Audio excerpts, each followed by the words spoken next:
दोस्तों, महाराष्ट्र में इस बार लोकसभा चुनाव में लड़ाई दिलचस्प होने वाली है। भतीजा अजित पवार के हाथों में पहले ही अपनी पार्टी गंवा चुके शरद पवार को अब अपने परिवार की परंपरागत सीट बचाने के लिए फिर से भतीजे से लड़ना होगा।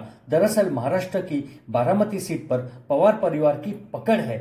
यह सीट 1996 से लगातार शरद पवार और फिर उनकी बेटी सुप्रिया सुले के पास है, पर इस बार भी सुप्रिया सुले का यहां पर लड़ना तय है और अब इस सीट से अजित पवार ने अपनी पत्नी सुनेत्रा पवार को मैदान में उतार दिया है। मतलब अब बारामती सीट पर लड़ाई ननंद बनाम भाभी की होना तय है।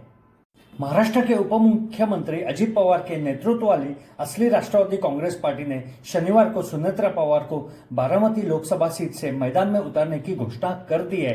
अभी तक पवार परिवार की सीधी लड़ाई में कभी नहीं उलझा था, यह उनकी पहली लड़ाई होगी। बारामती से अपनी उम्मीदवारी के बारे में बोलते हुए सुनेत्रा पवार ने कहा है, आज मेरे लिए बहुत ही बड़ा दिन है। मैं प्रधानमंत्री नरेंद्र मोदी, केंद्रीय गृह मंत्री अमित शाह, महाराष्ट्र के मुख्यमंत्री एकनाथ शिंदे और देवेंद्र फडणवीस और अजित पवार को धन्यवाद देना चाहती हूँ मुझ पर विश्वास करने के लिए। आपने देखा है 55 साल से अधिक समय तक बारामती लोकसभा सीट पवार परिवार का गढ़ रहा है। शरद पवार ने 1967 में पहली बार बारामती से महाराष्ट्र विधानसभा चुनाव जीता था। उन्होंने 1972, 78, 80, 85 और 1990 के विधानसभा चुनाव में भी यह सीट बरकरार रखी थी। 1996 से लेकर 2004 तक शरद पवार इसी सीट से सांसद थे और उसके बाद सुप्रिया सुले इस सीट से सांसद है।